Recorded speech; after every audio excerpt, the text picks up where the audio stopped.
Shocking news of Mouch from Chicago fire. A heart-wrenching day at Firehouse 51. Today, Firehouse 51 was hit with a wave of heartbreak that no one saw coming. One of the most beloved members of the crew, Randall "Mouch" McColland, has suffered a tragic and unexpected medical emergency while on duty. The news has left fans, fellow firefighters, and the entire city of Chicago reeling. It began like any other day in the bustling firehouse. The coffee was brewing, jokes were flying between crews and cap, and Mouch was in his usual spot, lounging in the recliner with a newspaper in hand. He had just finished teasing Herman about his latest bar promotion idea when the tone sounded. A call came in about a warehouse fire in the South Side. Without hesitation, the entire team jumped into action. Mouch, although a seasoned veteran, always took his role seriously.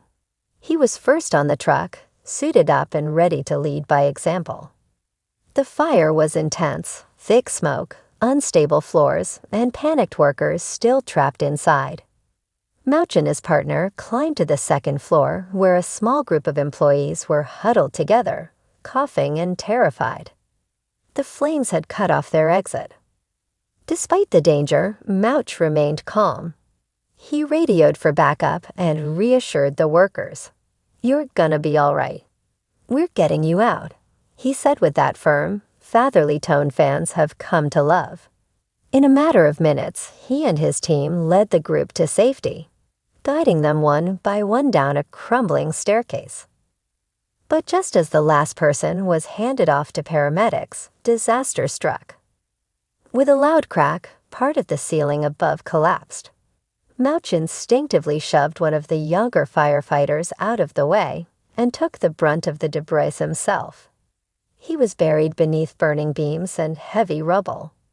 There was a chilling silence before the team sprang into action, digging with bare hands if needed, calling his name again and again. Finally, they found him, unconscious but breathing. He was rushed to Chicago Med, his turnout gear charred and his face streaked with ash and blood. Doctors quickly began working on him. The initial diagnosis was grim: multiple broken ribs, a punctured lung, and a cardiac episode likely triggered by the stress and injuries. As news of the incident spread, the waiting room at the hospital filled with his family, friends, and nearly every firefighter from 51. Christopher Herman paced the floors, fighting tears. "He's my brother," he muttered. "We've seen it all together. This can't be it." Chief Bowden arrived, looking more shaken than anyone had ever seen him. Even the strongest leaders crumble when it's one of their own. Mouch's wife, Trudy Platt from the Chicago PD, was by his side within minutes. Her tough exterior cracked as she held his hand and whispered, "You better fight. I'm not ready to let you go." As the hours dragged on, doctors gave updates, but the outlook remained critical. A ventilator was helping him breathe, and he remained in a medically induced coma. Back at the firehouse, things were eerily quiet. No one could focus. Mouch wasn't just a colleague, he was the heart of 51. The man who brought humor to even the darkest days. The man who loved trivia nights, donuts, and standing up for what's right. He was their anchor. Cruz sat staring at Mouch's recliner, still slightly tilted the way he had left it. "It's like he's still here," he said softly. Sylvie Brett walked in with a box of baked goods sent over from Molly's bar with a simple note. "To Mouch, the toughest guy we know. Get back soon." News stations across Chicago picked up the story, calling it a heroic act of sacrifice. Social media exploded with hashtags like #PrayForMouch and #Firehouse51Strong. Fans around the world poured out support, sharing favorite Mouch moments from the show, reminding everyone of the lovable, witty, stubborn man who never stopped serving. Late that night, a small group of the crew returned to the hospital. They weren't allowed into the ICU, but they stood outside his window. Bowden placed his hand on the glass. "We're not going anywhere, Randall. We're here." Randall Mouch McColland has been with the Chicago Fire Department for decades. A seasoned firefighter, he earned his nickname from never leaving the couch in the early days. A mix of man and couch became Mouch, and it stuck.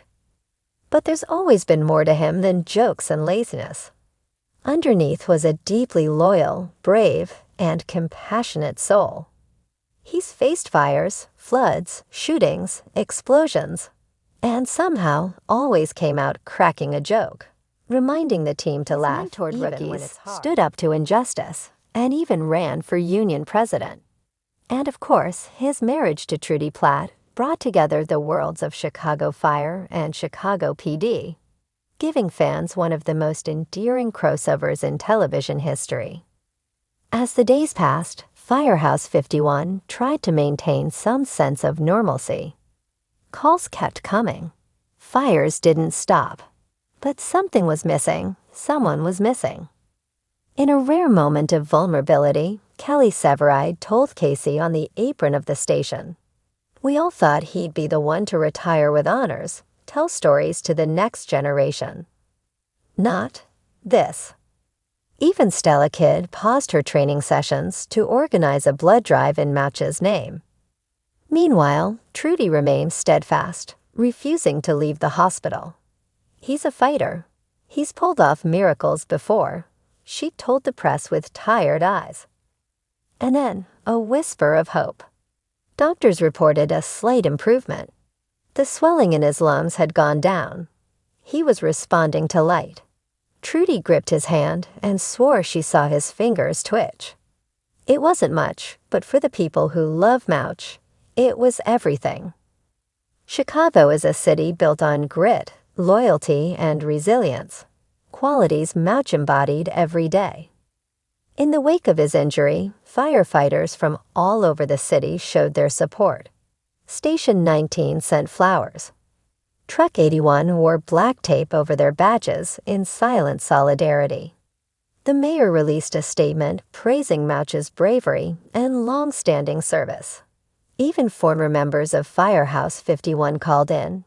Gabby Dawson from Puerto Rico, Matt Casey from Oregon. Everyone was rooting for him. And fans, they didn't stop. Thousands of letters poured into the hospital.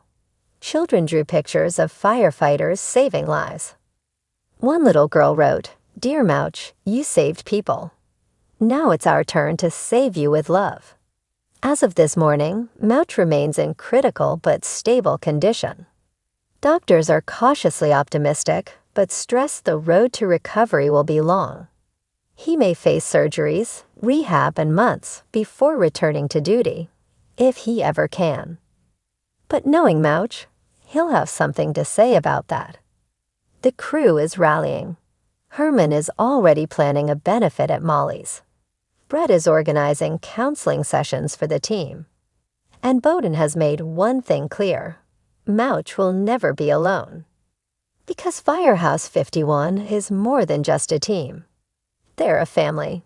And no matter what happens, they'll carry Mouch's spirit into every call, every fire, every act of service. Today's shocking news has left a scar on the hearts of Chicago Fire fans and the brave crew of Firehouse 51. But it has also reminded us of the resilience of the human spirit, the strength of brotherhood, and the enduring legacy of a man who never stopped giving. Get well soon, Mouch. Chicago needs you. We need you.